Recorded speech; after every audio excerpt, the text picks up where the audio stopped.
Bonjour.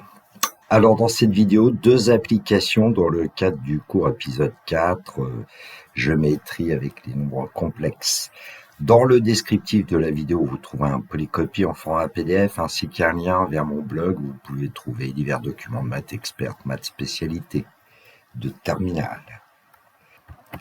L'application 8, alors question 1A, résoudre dans l'ensemble C des nombres complexes, l'équation z carré moins z plus 1 égale 0. Question B, écrire les solutions alpha et bêta de cette équation sous forme trigonométrique, alpha est une partie imaginaire positive. Question 2, le plan complexe est muni d'un repère tournant mais direct, O vecteur U vecteur V. On considère le point A d'affixe alpha et le point B d'affixe bêta. Petit a, quelle est la mesure principale de l'angle orienté de vecteur OB, OA. Petit b, déterminer la nature du triangle OAB. Petit c, calculer le périmètre P du triangle OAB. Petit d, calculer l'aire S du triangle OAB. Évidemment, l'idéal, c'est de prendre feuille et stylo et d'essayer de répondre à ces questions. La correction pour moi dans quelques instants. Question A, résoudre dans l'ensemble C des nombres complexes l'équation z carré moins z plus 1 égale 0. Bon, je vais lui donner un nom, je vais l'appeler l'équation grand E, z carré moins z plus 1 égale 0.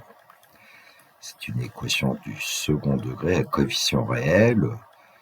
On va poser petit a égale 1, le coefficient de z carré, petit b égale moins 1, le coefficient de z, petit c égale 1, coefficient constant, hein. On peut dire que A, B, C sont des réels,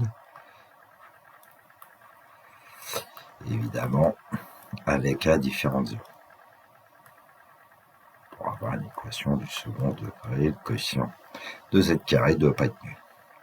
Bon, on calcule le discriminant. B carré moins 4AC moins 1 au carré moins 4 multiplié par 1 multiplié par 1. Donc on va trouver que delta est égal à 1 moins 4, c'est-à-dire moins 3. Bon, maintenant on va raisonner en fonction du signe de delta. Delta est strictement négatif. Petite remarque, delta en fait c'est 3i carré, hein, puisque i carré égale moins 1, donc on peut dire que delta c'est le carré de racine carrée de 3i. Bon, parfois ça permet d'écrire les solutions plus rapidement.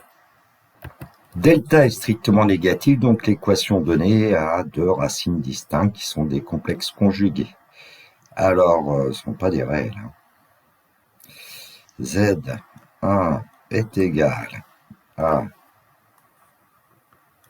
moins B. Alors, on va dire moins I, racine de valeur absolue de delta si on veut, ou moins delta, divisé par 2A. Et donc ici, on va obtenir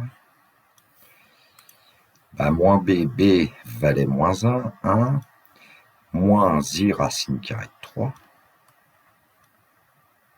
divisé par 2 fois 1, c'est-à-dire par 2.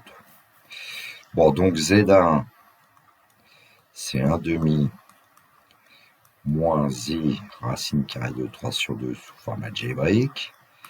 Et puis Z2, qui est le conjugué de Z1, c'est 1 demi plus I racine carrée de 3 sur 2.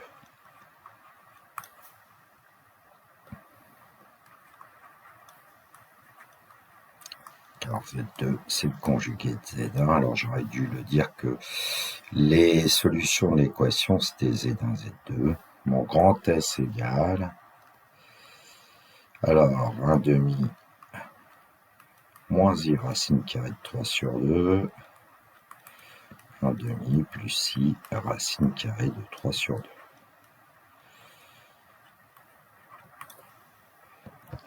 Question 1b, écrire les solutions alpha et bêta de cette équation sous forme trigonométrique. Donc alpha est une partie imaginaire positive, ce qui veut dire que alpha c'est 1 demi plus I racine carrée de 3 divisé par 2.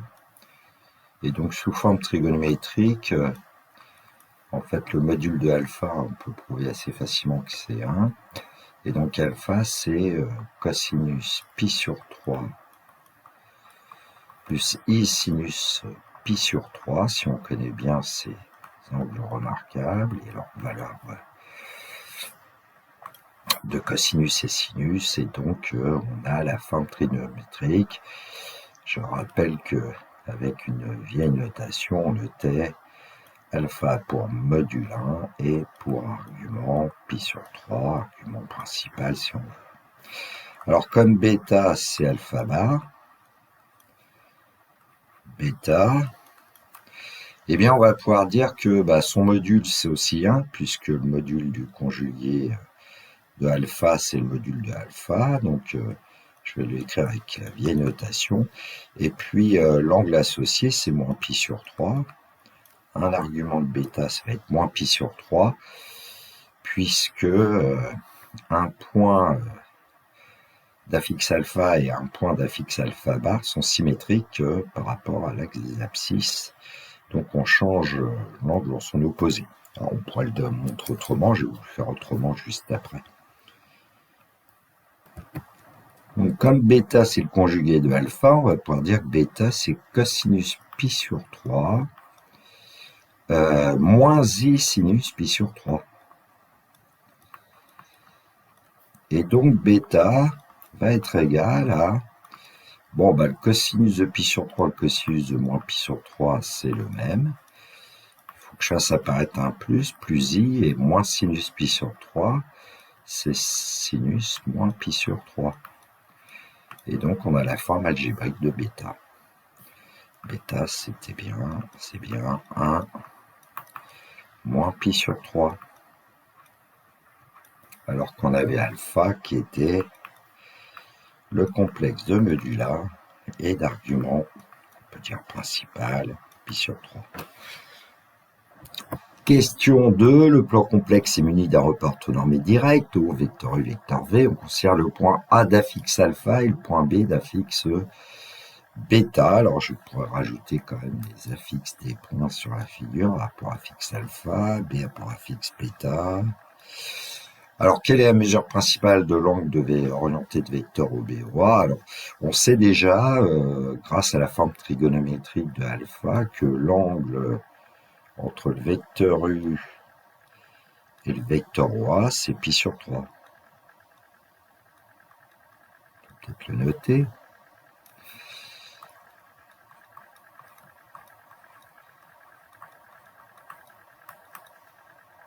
Modulo de pi.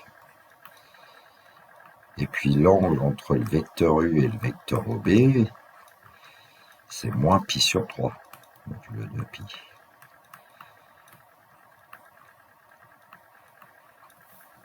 Bon, je vais le noter, peut-être, je ne sais pas si on va voir le jaune, donc moins pi sur 3.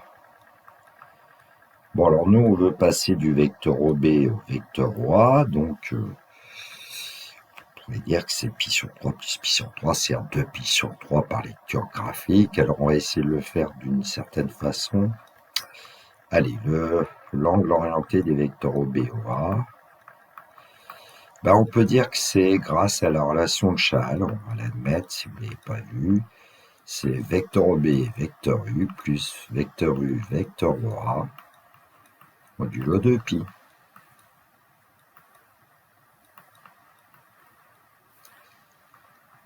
Bon, comme le vecteur U vecteur OB forme un angle de moins pi sur 3, eh bien le vecteur OB et le vecteur U forment un angle de pi sur 3, plus pi sur 3 modulo 2 pi, donc on va obtenir 2 pi sur 3. Modulo 2 pi pour l'angle orienté de vecteur OB, OA.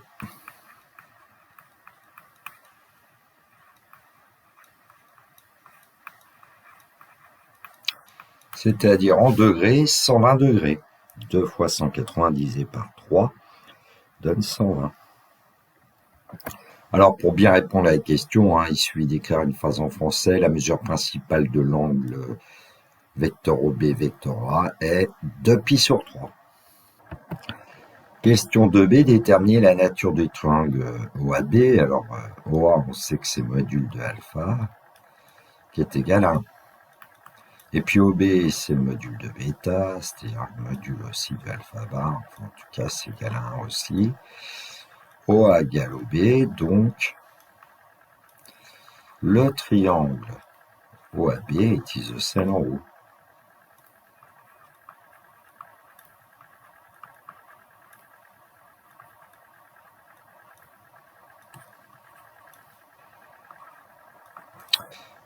Alors, il ne peut pas être équilatéral ni rectangle puisque l'angle de vecteur OA, enfin en tout cas OB plutôt OA, est égal à 2π/3 modulo 2π. On peut en profiter pour dire que la mesure de l'angle géométrique BOA, en général, c'est la valeur absolue de la mesure principale de l'angle orienté de vecteur. Bon, en tout cas, ici, c'est 2π/3, c'est-à-dire 120 degrés. Ce qui fait que, eh bien, BOA n'est pas... la mesure de l'angle BOA, c'est pas π/2, donc le triangle OAB n'est pas rectangle en haut, et puis ça n'est pas π/3, donc le triangle OAB n'est pas équilatéral.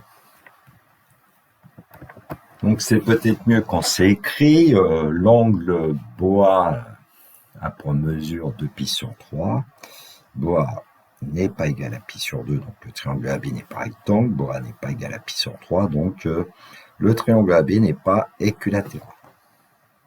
Question 2c, calculer le périmètre P du triangle OAB. Alors, on sait que P, c'est la somme des trois longueurs OA, OB et AB. Alors, on connaît déjà OA qui vaut 1, on connaît OB qui vaut 1.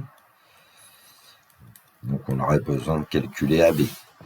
Alors, il y a plusieurs façons de faire.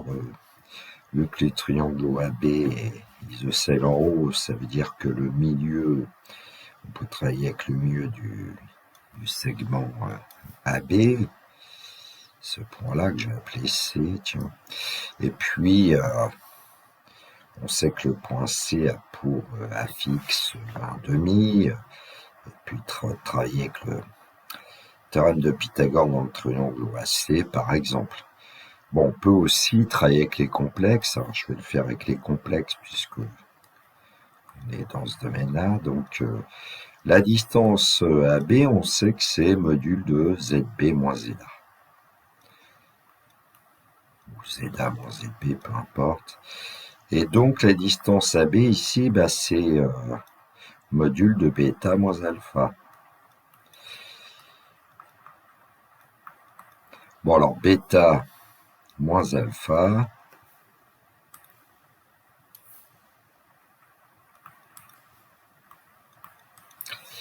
on va trouver forcément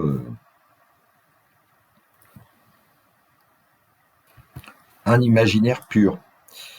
Bon, et donc on va trouver que c'est le module de... Alors, ce serait mieux que je réécrive peut-être alpha égale 1/2 plus 6 racine carrée de 3/2, et bêta c'est son conjugué. Aïe aïe aïe, 1/2 moins i racine carrée de 3/2 et bêta moins alpha va nous donner moins i racine carrée de 3, ce qui va faire que la distance AB va être égale à racine carrée de 3. Bon, géométriquement, c'est à peu près clair. La distance CA, c'est racine carrée de 3/2. La distance CB, c'est racine carrée de 3/2. Donc la somme, ça fait bien racine carrée de 3. Du coup, petit p, ça va être 1 plus 1 plus racine carrée de 3. Donc petit p, on va trouver 2 plus racine carrée de 3 en unité, évidemment, de longueur. Question D, calculer l'aire S du triangle OAB. Alors, je parle du point C milieu de AB, donc on qu'on va utiliser en fait, et puis S, on sait que c'est 1,5. Alors la base qu'on va prendre, ça va être AB, et puis la hauteur, ça va être OC. Alors AB, on connaît, et puis OC, ben, on connaît. Je ne vais pas aller chercher la fixe du point C, c'est alpha plus bêta divisé par 2, ça va nous donner 1,5. Et donc petit s égale 1,5 multiplié par racine carrée de 3 et multiplié par 1,5. Et donc petit s va être égal à racine carrée de 3 divisé par 4, évidemment l'unité d'air. Application 9. On considère l'algorithme suivant. X et Y sont des règles données telles que le couple XY n'est pas le couple 0,0. Alors, saisir X, Y. R prend la valeur racine carrée de X carré plus Y carré. C prend la valeur X sur R. S prend la valeur Y sur R. Petit t prend la valeur arc cosinus C. Si S est strictement négatif, alors T prend la valeur moins T. Afficher RT. Première question, faire fonctionner à la main l'algorithme afin de compléter le tableau suivant. Donc il y a 3 cas. Quel est le but de l'algorithme? Et la deuxième question. Et la troisième question, écrire un script Python qui traduit l'algorithme ci-dessus. Exécuter le script Python pour les valeurs X et Y du tableau. Alors avant de corriger cet exercice, je voudrais quand même vous rappeler des petites choses à propos de arc cosinus notamment. Arc cosinus, c'est une fonction qui en fait part de l'intervalle moins 1, 1 et arrive dans l'intervalle 0π. C'est pour ça que je vous ai tracé un cercle trigonométrique avec un demi-cercle en trait plein, parce qu'en fait, la fonction arc cosinus, eh bien, un nombre réel va vous associer donc arc cosinus, mais arc cosinus va appartenir à l'intervalle 0π.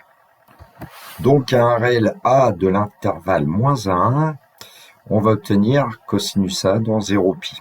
Alors, autrement dit, si on se prend un exemple, on va par exemple se dire, voilà, je prends un nombre A dans un nombre A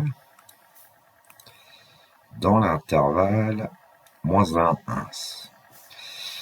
Bien, on trace ensuite une verticale, et la verticale, on la trace en fait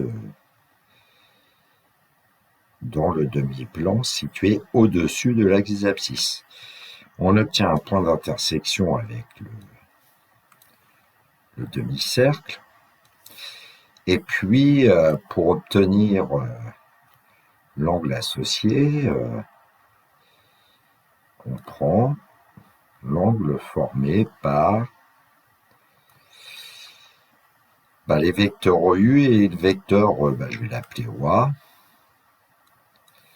Donc l'angle. Et cet angle, c'est arc cosinus A.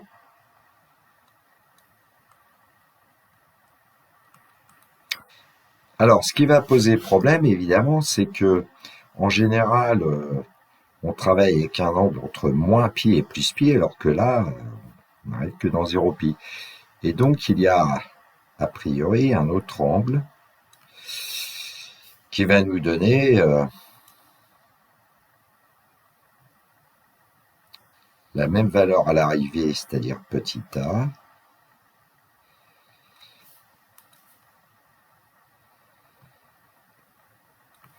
Et cet angle, évidemment, c'est moins arc cosinus A. Et donc, si j'appelle T arc cosinus A, évidemment, l'angle ici, c'est moins T. Alors, comment savoir si on a affaire au point A ou au point prime. Ils ont le même cosinus, mais ils ont des sinus opposés.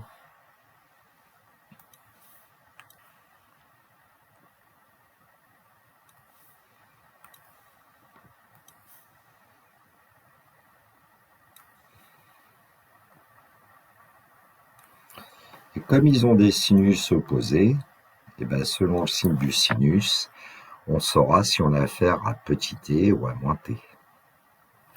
Alors, je ne vais pas vous parler d'arc sinus, c'est un tout petit peu plus compliqué. Question 1, faire fonctionner à la main l'algorithme afin de compléter le tableau suivant. Alors, l'algorithme, je vous l'ai redonné. Et puis, le cas numéro 1, x égale 1, y égale 1. Ça y est, on a effectué la saisie. Alors, que va valoir petit r? Petit r, comme c'est racine carrée de x carré plus y carré, ça va être racine de 1 au carré plus 1 au carré. On va obtenir racine carrée de 2. Ensuite, petit c, ben c'est x divisé par r, donc on va obtenir 1 sur racine carrée de 2. Autrement dit, c'est aussi racine carrée de 2 sur 2. Petit s, y sur r, ben c'est la même chose. Et puis on nous dit petit t, c'est arc cosinus c. Donc petit t, c'est arc cosinus racine carrée de 2 sur 2. Alors si on connaît bien ces angles remarquables, ça va nous dire que t égale pi sur 4, puisque le cosinus de pi sur 4, c'est racine de 2 sur 2, et qu'on est bien dans l'intervalle 0 pi. Alors si s est négatif, ben non, c'est pas le cas, donc on ne change pas la valeur de t, et donc l'affichage, petit r, ça sera racine carrée de 2, et petit t, ça sera pi sur 4 ici. Donc dans le tableau, on peut indiquer les valeurs, donc racine carrée de 2, et puis je vais écrire pi sur 4, pi slash 4, vu qu'il n'y a pas la place. Bon, maintenant, on envisage le cas numéro 2. Donc, cas numéro 2, x égale moins 1, y égale moins racine carrée de 3. Alors, petit r, ça va être égal à la racine carrée. Alors, moins 1 au carré, ça donne 1. Moins racine de 3 au carré, ça donne 3. Donc, on obtient racine carrée de 4, c'est-à-dire 2. Petit c, comme c'est x divisé par r, on obtient moins 1 divisé par 2, et puis petit s, on obtient moins racine carrée de 3 sur 2. Alors petit t qui est l'arc cosinus de c, alors qu'est-ce que c'est qu'un angle qui donne moins 1,5 pour son cosinus? On va trouver 5pi sur 6. 2pi sur 3, pardon. Donc 2pi sur 3. Alors ici, est-ce que s est négatif? C'est le cas. Et donc, il faut changer t en moins t. Et donc, t va prendre en fait la valeur moins 2pi sur 3 après. Alors, soyez pas choqués que je mette t égale 2pi sur 3, t égale ensuite moins 2pi sur 3. Je suis l'algorithme. Et donc, qu'est-ce qu'on va afficher à la fin? On va afficher 2 et moins 2pi sur 3. Alors, si ça vous choque, vous barrez. Voilà. Et donc, dans le tableau, on va indiquer les valeurs. 2 pour r et moins 2pi divisé par 3 pour petit t. Cas numéro 3 maintenant. X égale 0, y égale moins 5. Donc pour petit r, on obtient racine carrée de 0 au carré plus moins 5 au carré. Et en fait, c'est racine carrée de 25, donc c'est 5. Pour petit c, on va avoir 0. Pour petit s, on va avoir moins 5 divisé par 5, moins 1. Et puis, si s est plus petit que 0, petit t d'abord, excusez-moi, cosinus 0, l'angle dont le cosinus vaut 0, dans 0pi, c'est pi sur 2. Bon, donc ensuite, est-ce que s est négatif? Oui, c'est le cas. Et donc, il va falloir modifier t. T va être égal à moins pi sur 2 du coup. Et donc, on va pouvoir dire que dans le cas numéro 3, petit r, c'est 5. Et petit t, c'est moins pi divisé par 2.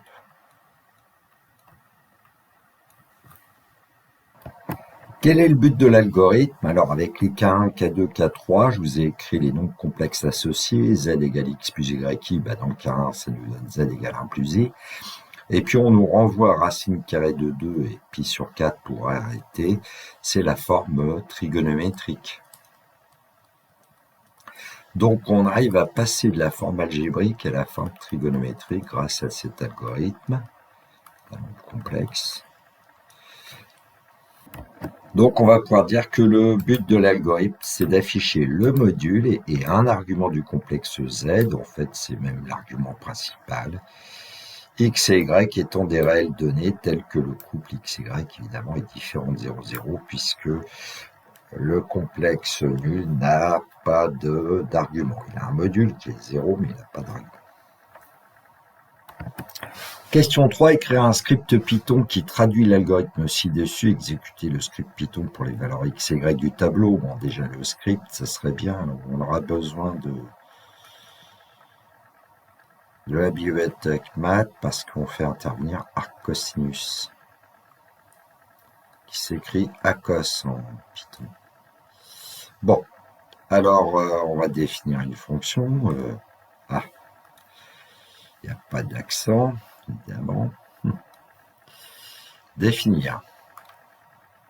Bon, je vais l'appeler f, f de E, x, y. Le point, à la ligne, on laisse les 4 espaces. Alors, petit r, petit r va prendre la valeur SQRT de...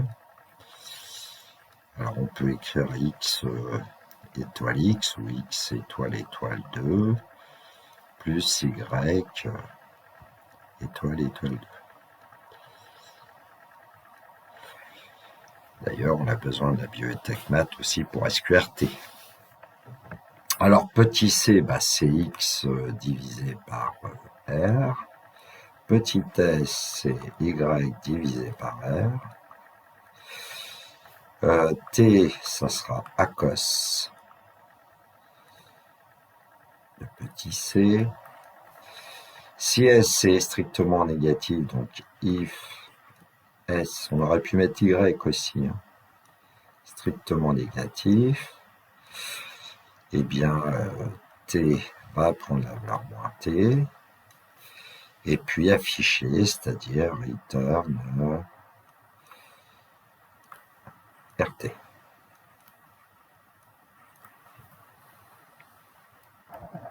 À l'écran, le logiciel est du Python, version 2.7, je crois. Bon, il y a une version 3, mais je préfère celle-là. Bon. Et donc, on peut remarquer que je vous ai écrit le script Python dont on vient de parler. Dans l'éditeur, j'ai écrit printf de 1.1, comme ça on aura le cas numéro 1. Bon, print des guillemets, c'est pour laisser passer une ligne. Ensuite, printf de -1, racine carrée de 3, et puis printf de 0, 5. Bon, on va exécuter avec la petite flèche verte, et dans la console Python, on obtient le résultat. Alors, sauf que,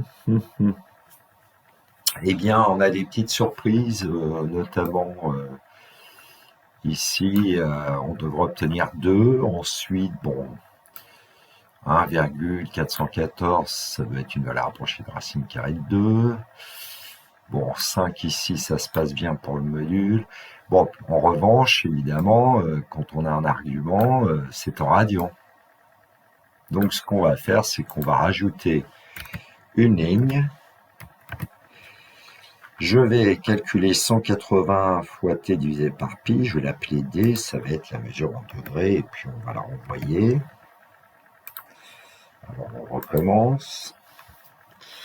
Bon, ça s'arrange pas pour, par exemple, le module ici, on devrait obtenir 2, on n'est pas loin. Et puis, on a des petites surprises aussi au niveau des, vous voyez, des valeurs en degrés, parce que pi sur 4, ça devrait être 45 degrés, et il nous annonce 45,0001. Ici, on devrait obtenir...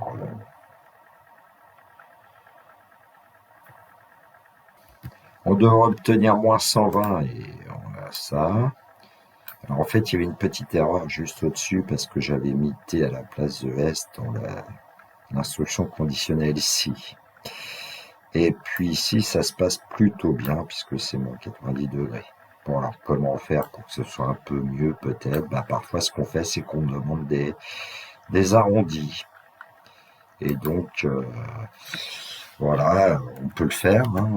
Par exemple, là, on va lui demander un arrondi avec 6 chiffres après la virgule, ça devrait aller. Et puis, t pareil, si on veut. Et puis, on fait la même chose avec d.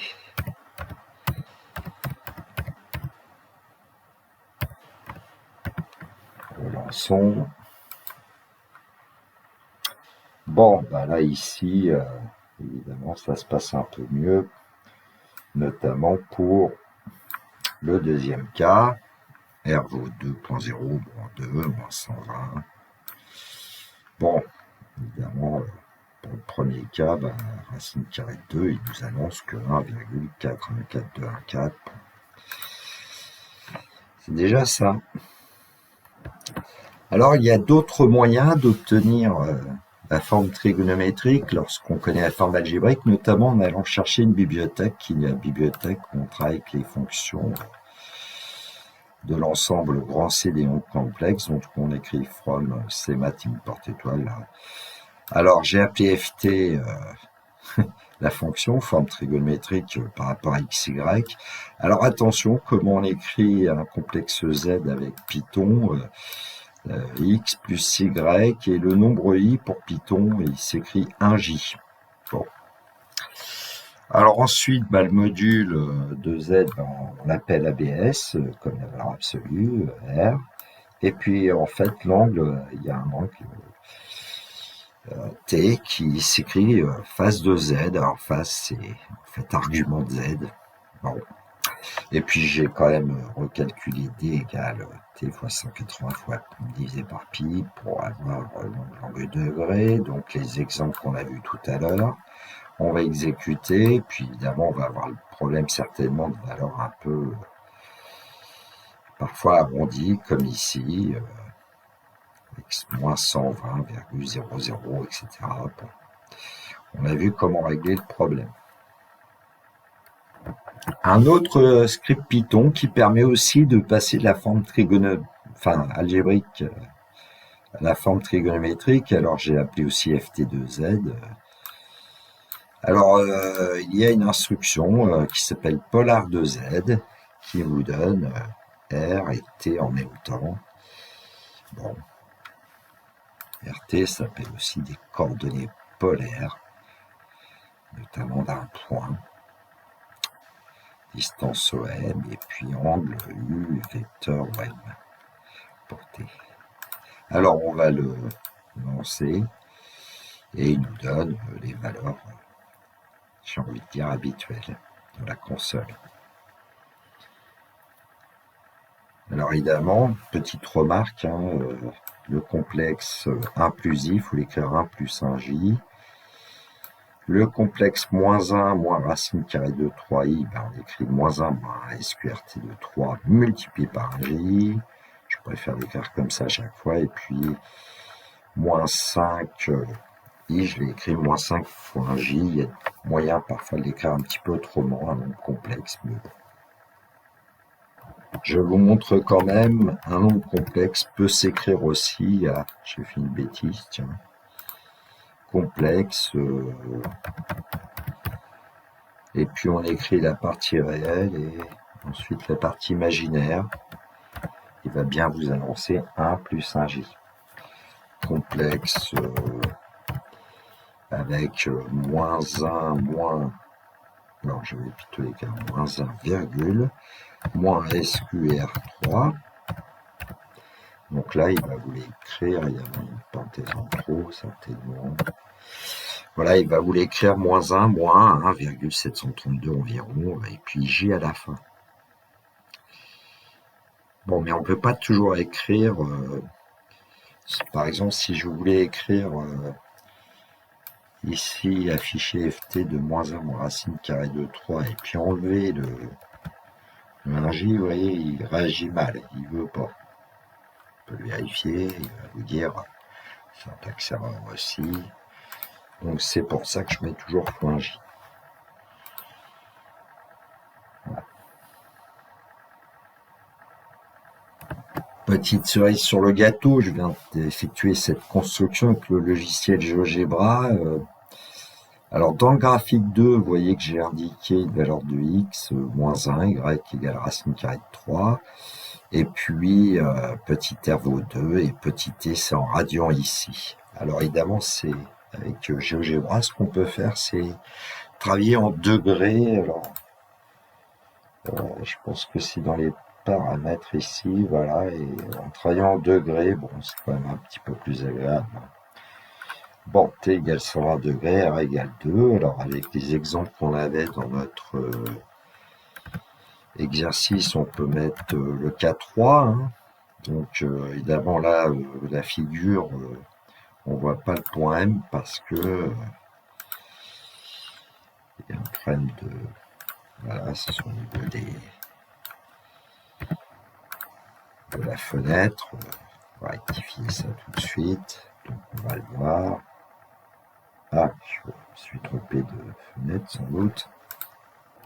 Bon, je vais reprendre avec le cas numéro 1 déjà, x égale 1, y égale 1, on avait trouvé r, racine carrée de 2, bon, pour GeoGebra c'est environ 1,414, l'angle c'était 45 degrés, et puis le cas numéro 3 c'était 0, moins 5, voilà, je me suis arrangé pour que le premier graphique change de fenêtre, alors si parfois évidemment on est obligé de bouger un peu les choses. Donc voilà, distance OM c'est 5 et puis l'angle entre les vecteurs U et OM c'est moins pi sur 2. Bon, on peut s'amuser avec beaucoup de choses. Hein.